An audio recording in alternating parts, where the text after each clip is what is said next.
Hey everybody, welcome back to the channel. You're listening to our Dungeons and Dragons game. I'm your host, the Dungeon Master, or DM for short. And today I'm going to talk about La Morte de Arthur, or the death of King Arthur. Um, I've always liked King Arthur. As a little kid, I can't even remember the first time I heard of King Arthur, but I always liked him. Um, I thought in a way he was kind of like the Superman or the Captain America, or however you want to look at it, of his genre, you know. Um, and I can't even remember the first time I ever saw the Deities and Demigods book where they had stats on Arthur and Merlin and Morgan Le Fay, um but I for sure wanted to play a game with them in it, and it had been a goal of mine for a long time. So when I finally got around to running Arthurian Legend, of course, the death of King Arthur was always on my mind. When I told everybody else, hey, I want to run this Arthurian thing, it was on their mind too. They always knew it was coming, you know. Um, so I'm going to tell the story first, and then I'm going to talk some about what was going on in our lives and why this did not land the way we thought it would, and why we quit playing Dungeons and Dragons for a while. So the prologue is 463 AD. Agravain and Mordred arranged to trap Lancelot and Guinevere, uh, being intimate, right, with Arthur's permission. They succeed. Lancelot flees, killing the 12 knights sent to capture him, and escapes Camelot with the help of boars. Lancelot and the knights who are loyal to him retrieve the unfaithful Guinevere.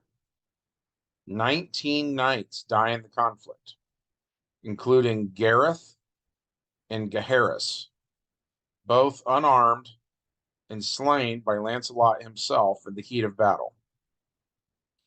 At Gawain's urging, Arthur lays siege to Lancelot and Guinevere in Joyous Gard. After 15 weeks of siege, Lancelot openly talks with the king and even jousts with Arthur. But Gawain will not allow Arthur to accept a negotiated settlement.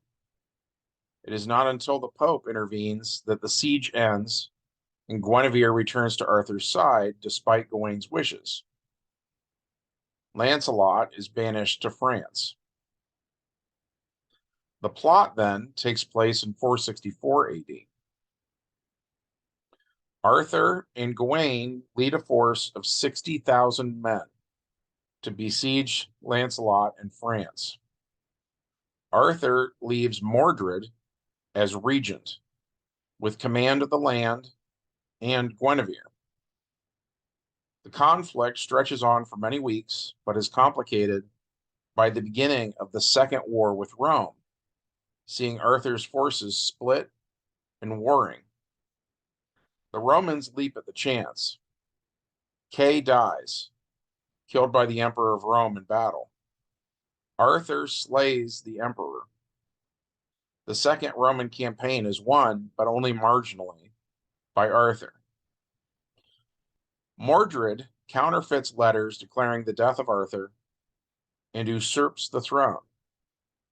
He makes arrangements to be wedded to Guinevere, but the queen barricades herself in the Tower of London with much food and many men at arms.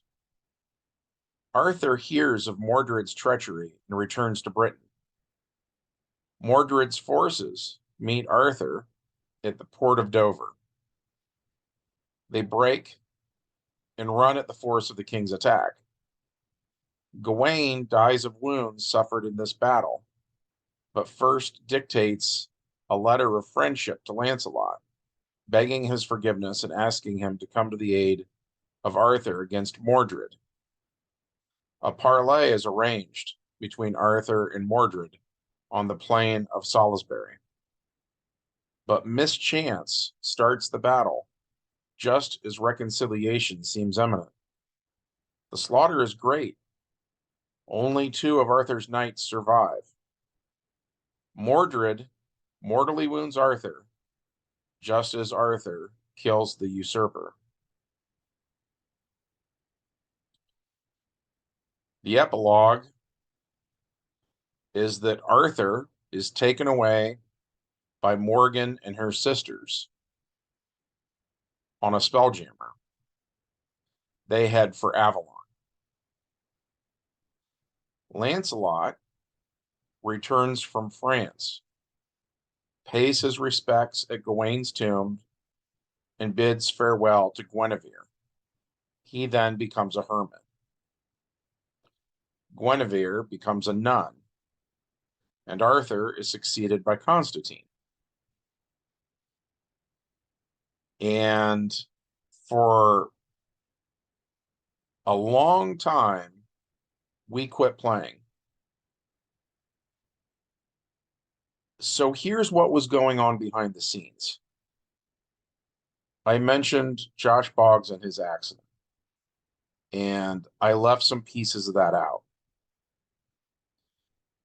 Stacy had been a player in the game, her and Josh. He played Lancelot.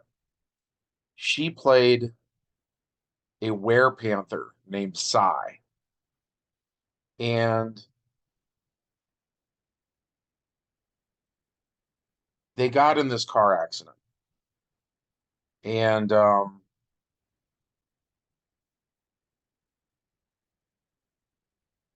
they had a baby in the car with them named Catherine. And she didn't make it. And Stacy had gotten pregnant a second time. That baby didn't make it. And Josh had a daughter named Faith Boggs, who was, I don't know, maybe 12 or something. She didn't make it.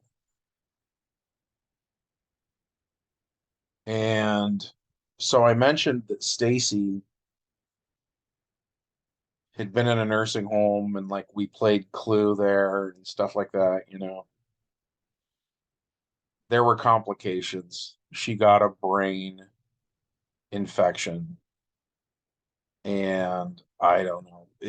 She was maybe like in the nursing home for a year or something like that. And then she passed away, you know. Um, if you go back and you look at episode 1,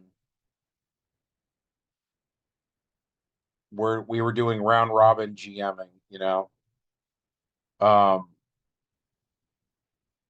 Josh was running stuff. Um, he had done a self insert into the game. One of the boys that Merlin sends back in time was Josh. Um, you know, he'd been a big part of this. And um,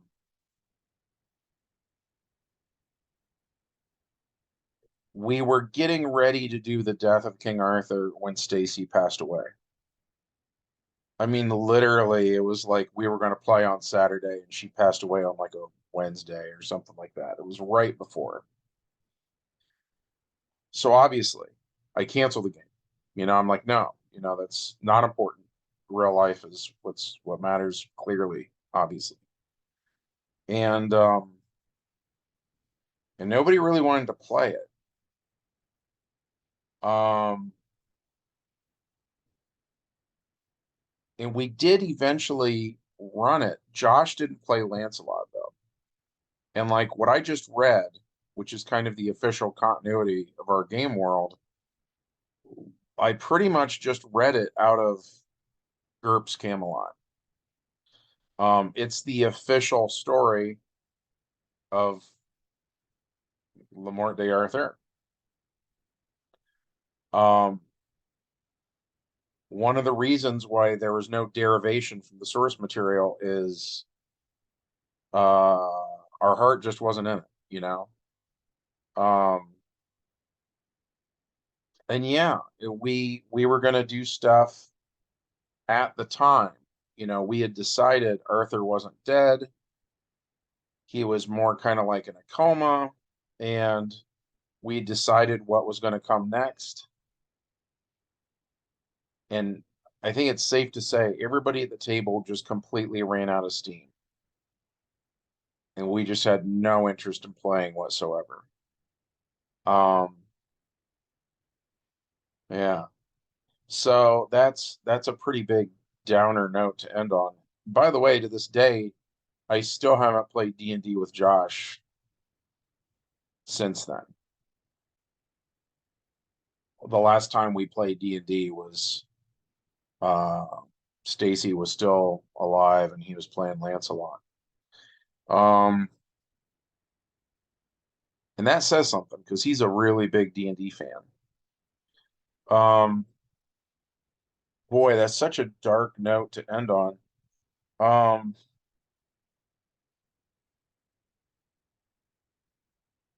there's a lot of moments for me where something happens in life, in real life, and it it just has a huge impact on our hobbies, you know. Um, so for what it's worth, like the accident was in May of 2019. That's been 4 years now, I guess. Um, Josh has a new girlfriend now. She's a widow. I believe that's how they met, was they were acquaintances and they were both grieving and so they were kind of picking up the pieces of their lives together and stuff, you know. Um, and that's what he spends his time doing, you know, is hanging out with her. Um, they live in a town about 15 minutes from me, and that town is really into bicycles. So I believe they ride bicycles together all the time. And that's kind of Josh's hobby now. This has nothing to do with D&D, and you might be wondering, why the hell am I even talking about this, you know? I didn't want to end it on such a dark note. I wanted to say, you know, there's a rhythm to life,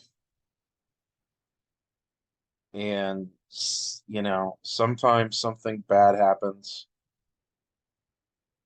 and you got to keep living. And, um, you know, Josh is alive. He's living. His son Bruce survived the accident. Bruce is alive. Um, he doesn't play role-playing games anymore either. He just this past school year, summer now, he just finished his freshman year of college. So it's pretty cool that Bruce finished high school with all of that going on. You know what I mean? Um, so there's some light there, you know. I thought it was worth sharing the silver linings, you know. Um, as for the game itself, we played this game. I talked to my family about it. My wife and my son and my daughter all remember playing this. My brother-in-law used to live with us. He would have been a player too. Um, while Stacy was still alive,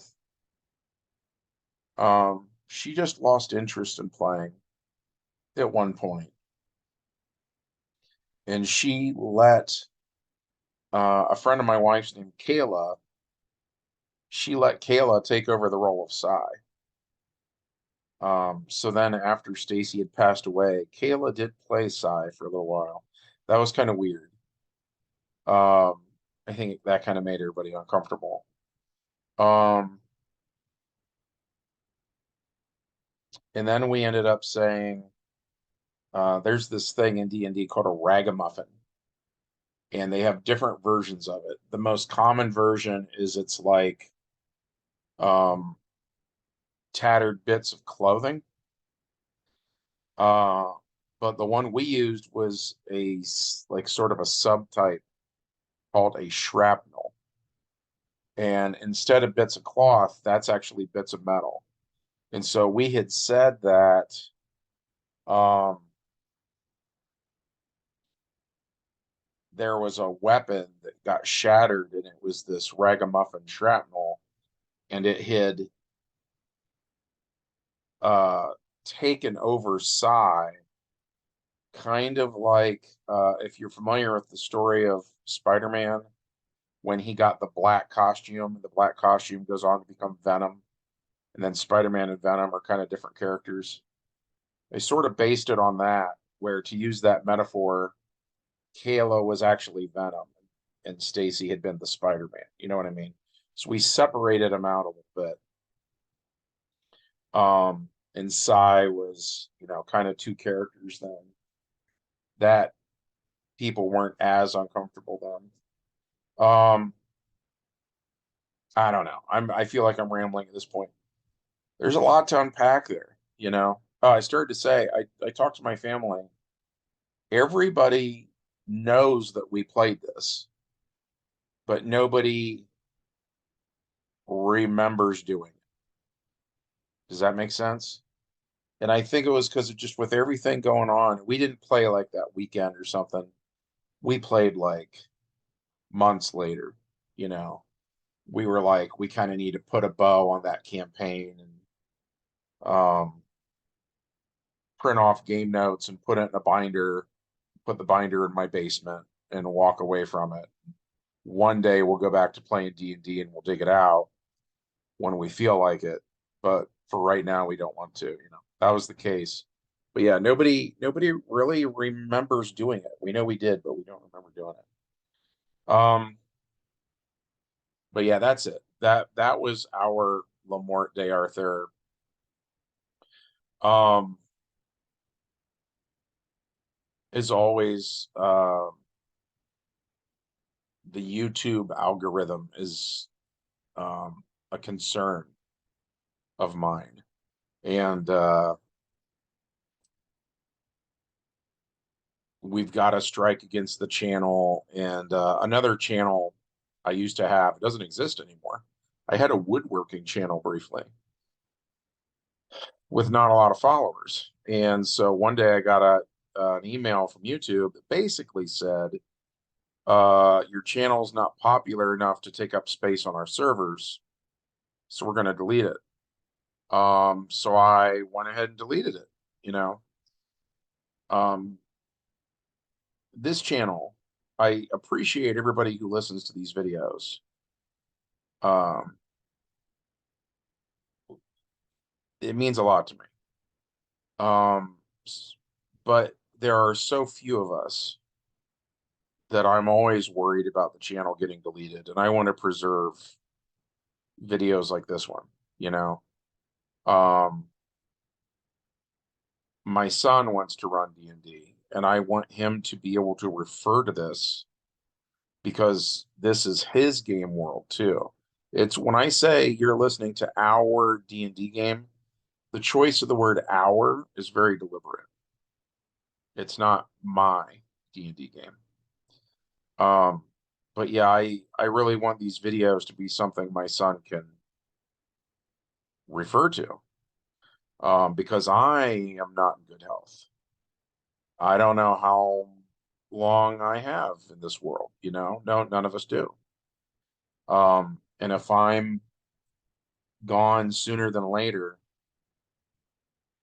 my family is going to want to listen to these videos to hear my voice. And they're going to want to, when they run games after I'm gone, they're going to want to sort of get the continuity right, or however you want to refer that, right? And to help them do that, that's why I ask for people to like the videos, is to fight off that algorithm. So yeah, please. It would mean a lot to me. Hit like, um, hit subscribe, leave a comment, all that jazz, and I'll see you in the next video. Bye.